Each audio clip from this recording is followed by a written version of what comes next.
Bismillahirrahmanirrahim. Assalamu alaikum. This is Dr. Faiza Sheikh and you are watching my videos.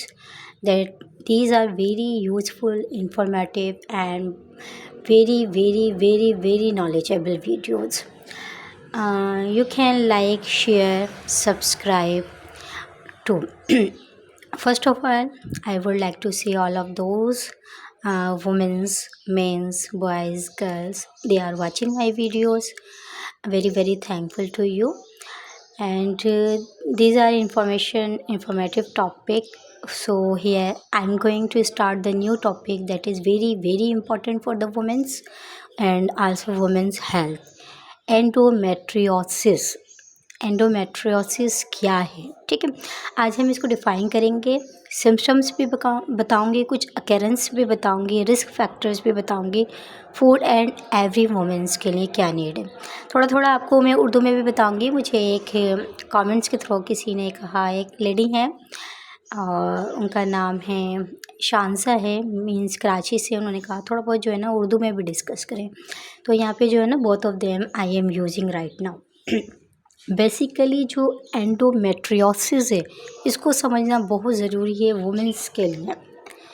Endometriosis जो है एक painful disease है और किसकी, ये एक पेनफुल डिजीज़ है ऑफ द रिप्रोडक्टिव सिस्टम की, जिसके अंदर टिश्यू जो होते हैं रिजेंबलिंग होते हैं, एक जैसे होते हैं, the one that lines inside of the uterus, और ये लाइंस पर होते हैं इनसाइड अंदर की तरफ यूट्रस के, इसलिए इन्हें कहा जाता है एंडोमेट्रियोसिस।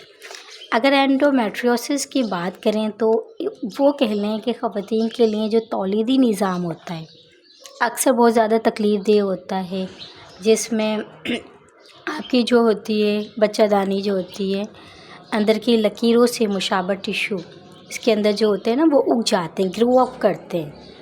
तो इस तरह जो ये एक अंदरूनी कवर कह लें जिसे एंडोमेट्रियोसिस कहा जाता है ना, एंडोमेट्रियोसिस कहा जाता है, इनर एक कवर कह लें।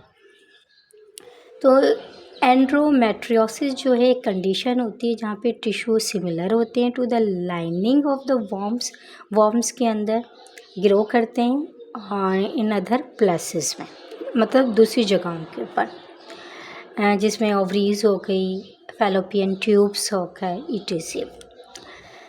एंडोमेट्रियोसिस जो है ना एक अफेक्ट करता है वुमेन्स को, किसी भी एज में कर सकता है, जैसे इंक्लूडिंग टीनेजर में भी कर सकता है। ज़रूरी नहीं है कि एक एल्डर बंदा हो, यंगर हो, टीनेजर पर भी हो सकता है इसका बहुत ज़्यादा effect. When it grows outside, it is very painful at time. जब ये आउटसाइड ग्रो होने लगता है, पहले जब ये इनसाइड होता है तो it means it is normal, but ये आउटसाइड जब ये ग्रो करता है तो it is very painful time होता है डेट टाइम, इसलिए इसे कहा जाता है एबनॉर्मल कंडीशन। एंडोमेट्रियोसिस की एक एबनॉर्मल कंडीशन।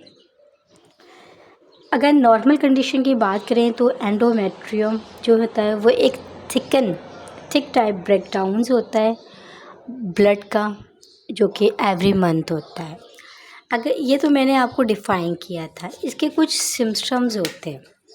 सिम्पटम्स की बात करें तो pain in your lower tummy, आपके लोअर जो टमी में उस पर पेन होगा, या पेल्विक पेन होगा बैक साइड पे, उसी लोअर टाइप में पेन होगा, usually worse during your period, और पीरियड्स के दौरान आपको इंतहाई एक्सट्रीमली पेन होगा और वर्स कंडीशन होगी, हेल्थ जो है वो डिस्टर्बेंस होगी। पीरियड पेन हैवी, इसमें जो है वो ब्लीडिंग होना और पीइंग या पोइंग जो ड्यूरिंग इसके दौरान आपके जो है ना भी बहुत ज़्यादा जो है ना तकलीफ़ दे, एक डेंजरसफुल हार्मफुल कंडीशन होगी। बहुत ज़्यादा फीलिंग सिक होगी, कॉन्स्टिपेशन हो जाएगा, आपको डायरिया भी हो सकता है, और या फिर ब्लड इन योर पी और पू के दरमियान जो है ना पीरियड्स के दौरान ये एक्सट्रीमली जो है ना पीरियड साइकिल ख़तरनाक हो सकती है। इससे इनफर्टिलिटी भी हो सकती है, फटीग भी हो सकती है, कॉन्स्टिपेशन भी हो सकता है।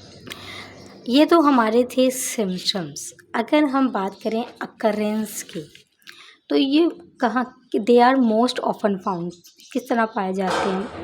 ऑन और अंडर द ओवरीज के अंदर, ऑन द फैलोपियन ट्यूब्स के अंदर, which carry egg cells from the ovaries to the uterus, behind the uterus, on the tissue that hold the uterus places, on the bowels या फिर bladders. तो ये तमाम जो हैं ये अकेरेंस होती है, इस तरह मैंने आपको एक डिटेल में बताया है। अब नाउ जो है वो रिस्क है। अगर रिस्क फैक्टर की बात की जाए एंडोमेट्रियोसिस की, तो ये लो बॉडी मास इंडेक्स होता है फर्स्ट। सेकंड, ये रिप्रोडक्टिव ट्रैक्ट होता है एबनॉर्मेलिटीज़ का। थर्ड, ये हैवी पीरियड होते हैं that last longer than 7 days हो गए। फिर हैविंग शॉर्ट पीरियड्स भी इसमें हो सकते हैं, लाइक लेस देन 27 डेज़ के ऊपर ये साइकिल हो सकती है। या गोइंग थ्रू मेनोपॉज भी हो सकता है 8 इन ओल्डर एज में। तो ये रिस्क फैक्टर में ये कंडीशंस जो हैं वो डेवलप होती हैं। फूड क्या कैरी करना चाहिए आप लोग को एवरी वुमेंस के लिए एंडोमेट्रियोसिस अगर if you have in any as, तो आपने ग्रीन लीफी वेजिटेबल्स फूड खाएं, जिंजर, वॉलनट्स, फ्लैक्स सीड्स हो गए, कोकोनट ऑयल्स हो गया, कोकोनट्स खा लें, शिया सीड हो गए, ब्रोकली हो गई, ब्लूबेरीज़ हो गई, टर्मेरिक का यूज़ करें मिल्क के अंदर, सैलरी का यूज़ करें। ये तमाम चीज़ें जो हैं वेरी इंपॉर्टेंट हैं एंडोमेट्रियोसिस को एक पेनफुल कंडीशंस को रिलैक्स देने के लिए, उसे उस हार्मफुल कंडीशन से निकालने के लिए ना। तो ये था एक शॉर्ट टॉपिक एंडोमेट्रियोसिस, जिसके थ्रू आप जो हैं अपनी केयर कर सकते हैं।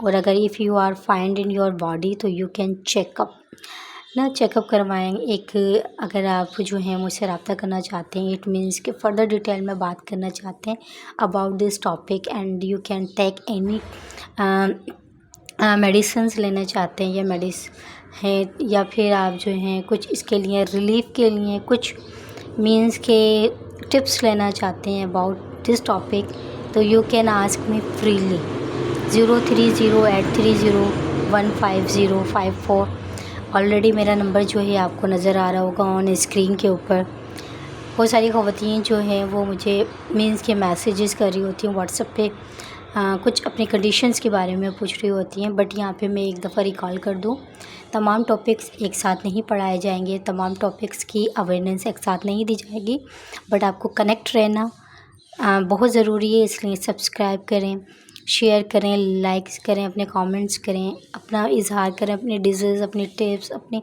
प्रॉब्लम्स के बारे में बताएं। लेकिन वेट करें थोड़ा जो है ना, 1 बाय 1 जो है वो सबके लिए जो है ना, सबके मतलब आप लोगों के टॉपिक्स पे भी वीडियोस बनाई जाएंगी जो कि बहुत ज़्यादा इंफॉर्मेटिव होंगी आप लोग के लिए, एक अवेयरनेस है। ठीक है, तो इजाज़त दीजिए, दुआओं में याद रखिएगा। बहुत बहुत शुक्रिया। अल्लाह हाफ़िज़।